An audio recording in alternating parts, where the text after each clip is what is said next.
राजा शांतनु और देवी गंगा के बिछड़ने के कई वर्ष बीत चुके थे।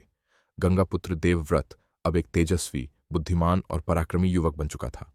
मां गंगा के स्नेह और राशियों के आशीर्वाद से उसने हर विद्या में निपुणता हासिल की। युद्ध कला, नीति, धर्म और ज्ञान में कोई उसका मुकाबला नहीं कर सकता था। उसकी कीर्ति दूर दूर तक फैल चुकी थी। वह निडर था पर दयालु, शक्तिशाली था पर विनम्र, सच्चे अर्थों में हस्तिनापुर का राजकुमार। जब देवी गंगा ने अपने पुत्र को राजा शांतनु को सौंपा तो राजा की आंखों में आंसू छलक उठे। वह बालक अब एक देवतुल्य योद्धा बन चुका था।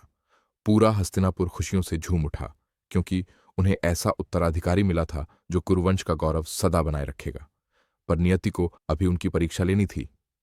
एक दिन जब राजा शांतनु यमुना नदी के किनारे शिकार के लिए गए, उन्होंने एक युवती को देखा। वह थी सत्यवती, एक मछुआरे की कन्या। उसकी सादगी, उसकी मधुरता और नदी की खुशबू से भरी उपस्थिति ने राजा का हृदय मोह लिया। राजा ने उसके पिता से विवाह का प्रस्ताव रखा। मछुआरे ने सिर झुकाकर कहा, हे राजन, मेरी पुत्री तभी विवाह करेगी जब उसके पुत्र ही हस्तिनापुर के उत्तराधिकारी बनेंगे। राजा का चेहरा मुरझा गया। वह जानते थे कि उनका उत्तराधिकारी पहले से है, देवव्रत, उनका ज्येष्ठ पुत्र। कर्तव्य और प्रेम के बीच फंसे राजा का हृदय टूट गया। वह महल लौट आए, पर उनका चेहरा अब पहले जैसा नहीं रहा। मुस्कान गायब हो गई थी और उनके मन में केवल मौन और वेदना बची थी।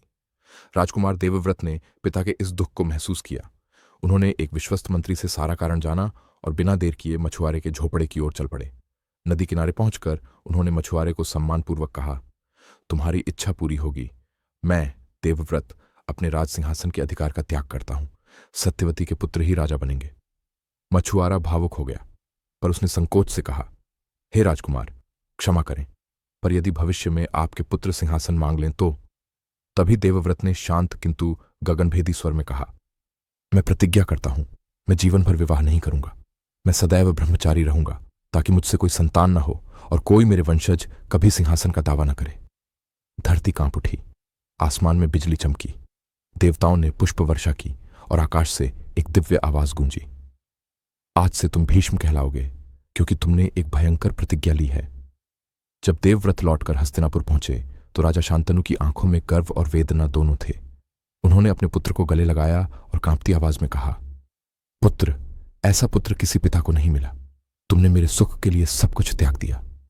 देवताओं ने भीष्म को एक वरदान दिया, मृत्यु तुम्हारे अधीन होगी। जब तक तुम स्वयं न चाहो, मृत्यु तुम्हें नहीं छू सकेगी। इस प्रकार जन्म हुआ भीष्म पितामह का, एक ऐसे योद्धा का जिसकी प्रतिज्ञा ने न केवल एक पिता को सुख दिया, बल्कि आने वाले युगों की दिशा भी बदल दी।